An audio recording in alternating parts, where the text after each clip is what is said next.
Contestó. Pasemos a ver declaraciones. Vamos al Palacio de la Moneda de inmediato, sí, porque esto es lo que estamos esperando, el informe oficial del ministro del Interior.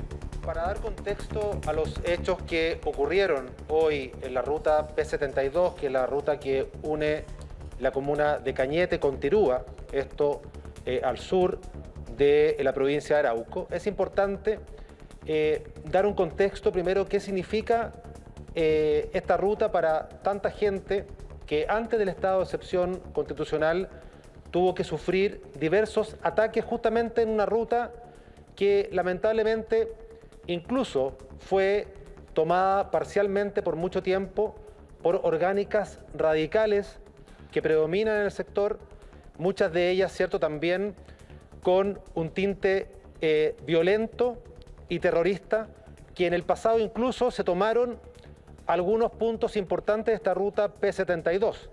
Y digo en el pasado porque justamente durante la semana pasada logramos derribar un punto de control territorial, vale decir una especie de peaje, para que la gente lo pueda entender, una especie de peaje que algunas orgánicas radicales pusieron justamente en ese sector y que, dado el estado de excepción constitucional, logramos recuperar para el libre tránsito, para la tranquilidad de muchas familias, de muchas personas que circulan por esta ruta.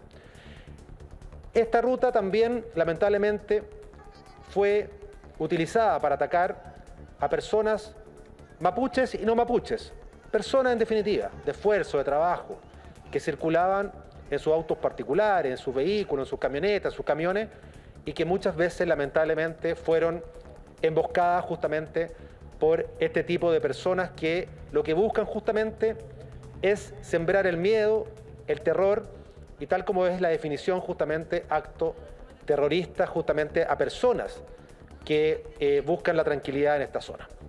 Es importante dar ese contexto. Esa es la ruta en la cual hoy ocurrieron dos hechos. Uno cerca de las 14 horas y otro cerca de las 18 horas, en un radio muy cercano de distancia.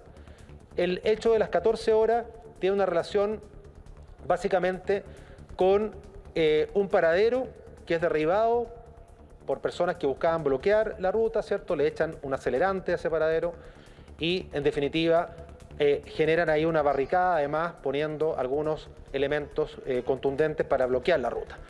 En ese contexto, y en el contexto también del estado de excepción constitucional de emergencia, en donde el patrullaje mixto entre carabineros y la Armada, hay que recordar que en la región del Biobío, en la provincia de Arauco fundamentalmente, está la Armada y Carabineros, a diferencia de la Araucanía que está el Ejército, y es en ese contexto donde Carabineros se acerca inicialmente en ese patrullaje y es atacado con armas de fuego. Carabineros en ese momento está en un vehículo obviamente acondicionado para poder resistir este tipo de ataque y utiliza en ese momento Carabineros medios disuasivos como bombas lacrimógenas, ¿cierto? Y otro tipo de medios obviamente no letales. Es tanto el ataque que siguen resistiendo que llega la patrulla que corresponde, ¿cierto?, al patrullaje mixto de parte de la Armada y siguen siendo atacados. En ese momento la Armada habría utilizado munición de salva, munición, ¿cierto?, no letal, para disuadir justamente a estas personas que estaban atacando con armas de fuego, con armas de grueso calibre a la caravana, ¿cierto?, tanto de Carabineros como de la Armada, y una vez que dejan de utilizar la arma de salva, habrían ya utilizado armas de servicio. Se logra en ese momento despejar la ruta y 4 horas más tarde, en un sector, ¿cierto?, aledaño, algunos kilómetros más hacia el sur, es atacado nuevamente una patrulla de la Armada con armas también de grueso calibre, y en ese contexto también se utilizan, por supuesto, las armas de servicio, porque hay que ser muy claro en esto. Cuando se inicia el estado de excepción, muchos nos preguntaban, bueno, ¿cuál es el rol de la Fuerza Armada? El rol de la Fuerza Armada es acompañar a las policías, brindar apoyo logístico, estratégico, con todos los medios disponibles.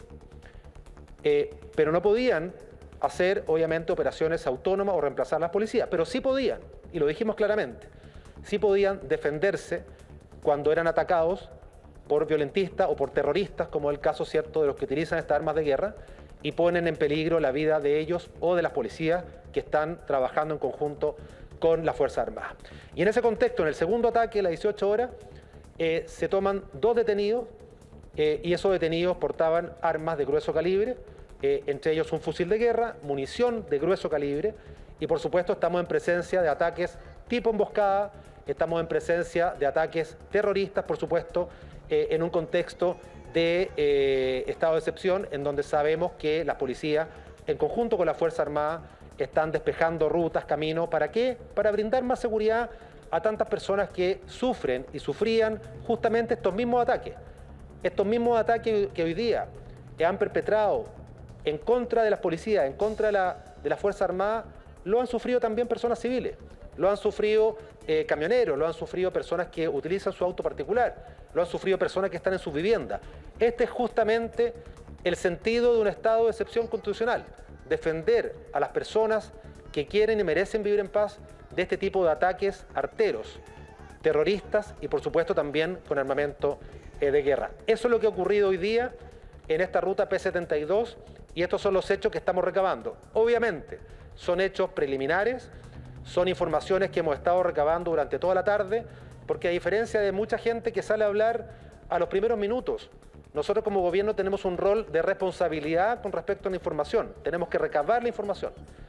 Tenemos que buscar justamente cuáles son los detalles y cuáles son los hechos que ocurrieron exactamente. Pero dicho eso, todos esos detalles y todos esos antecedentes están disponibles justamente.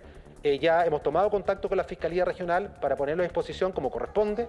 Y en ese contexto, la investigación, por supuesto, tiene que ser seria, transparente, para poder esclarecer lo que ha ocurrido durante la tarde de hoy, justamente en la ruta P-72, que es la ruta que une Cañete y Tirúa.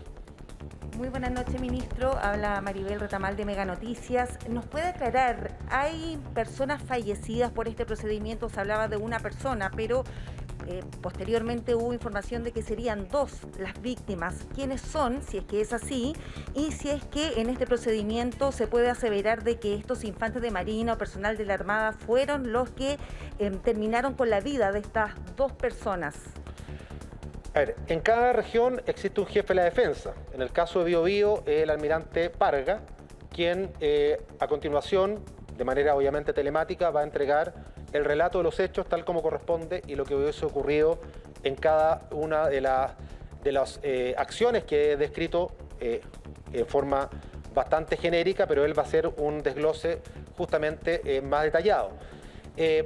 A continuación, durante la tarde, efectivamente, al CEFAM de Tirúa fundamentalmente y a otros centros asistenciales de la provincia de Arauco llegaron personas heridas. Y llegaron personas heridas, ¿cierto?, de gravedad, y yo puedo confirmar hasta ahora 2 fallecidos y puedo confirmar 3 heridos que habrían llegado, ¿cierto?, a distintos centros asistenciales de la provincia de Arauco. La relación de esas personas heridas o fallecidas con los eventos que acabo de describir es parte justamente de la investigación, porque tal como le acabo, ¿cierto?, de señalar, hubo un espacio de tiempo de 4 horas entre un evento y otro. Por lo tanto, no sabemos exactamente a qué puede responder justamente la herida de cada una de esas personas. No sabemos la causa y tampoco sabemos todavía, hasta que exista el peritaje a rigor que se va a desarrollar, por supuesto, en las próximas horas. Por ejemplo, la autopsia de la persona fallecida, no sabemos cuál es el peritaje balístico respecto a las heridas que tienen. Por lo tanto, hay que ser muy cauto, hay que ser muy prudente. Yo le quiero recordar, por ejemplo, lo que ocurrió en Carahue hace algunos meses atrás, ¿cierto?, con la muerte de Pablo Marchand, en donde por largas horas se dio una versión inicial que después resultó ser incorrecta. Y como gobierno nosotros siempre hemos sido bastante cautos. Cuando existen este tipo de ataques, tipo emboscada, tal como lo que ocurrió en Carahue y en otros puntos, lamentablemente en la macrozona sur, que han afectado también a policías y a civiles, muchas veces hay fuego cruzado. Y ese fuego cruzado termina muchas veces hiriendo o quitando la vida a personas y no necesariamente la munición es de quien se piensa inicialmente que puede hacer. Entonces hay que ser muy cautos en esto.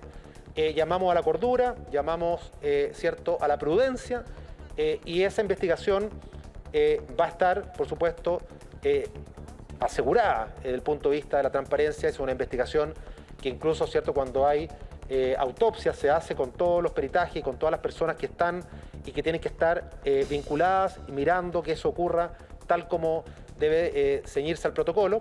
Y además de aquello, el peritaje también balístico de las heridas, tanto de las personas que están heridas, las 3 personas heridas más las 2 personas fallecidas, debe ser un peritaje riguroso para determinar cuál es el tipo de munición, de a dónde habría sido, ¿cierto?, disparada, pero efectivamente ese es el saldo que deja esta jornada. ¿Cuál es la vinculación? La investigación tendrá que aclarar. Ministro, buenas noches. Quería preguntarle si hay registros, imágenes de lo sucedido, por ejemplo, los efectivos que dice usted que tuvieron que hacer uso de sus armas de servicio, los efectivos de la Armada. ¿Tienen cámaras corporales que pudieron haber grabado todo lo que ocurrió?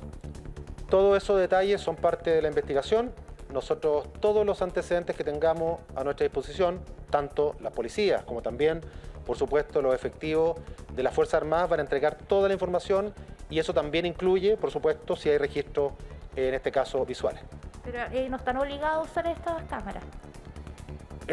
Hay protocolos que hemos revisado cada vez que nosotros estamos en la macrozona sur, los protocolos se están cumpliendo y, por supuesto, una de las cosas que nosotros siempre hemos tratado de inculcar, más allá de que cada operación es distinta, y usted comprenderá que cuando está siendo atacado con fuego, ¿cierto?, de grueso calibre, tal como ha ocurrido en otros lugares de la macrozona sur, tenemos que establecer cuál fue el protocolo que se utilizó. Pero siempre nosotros hemos dado la instrucción de que los protocolos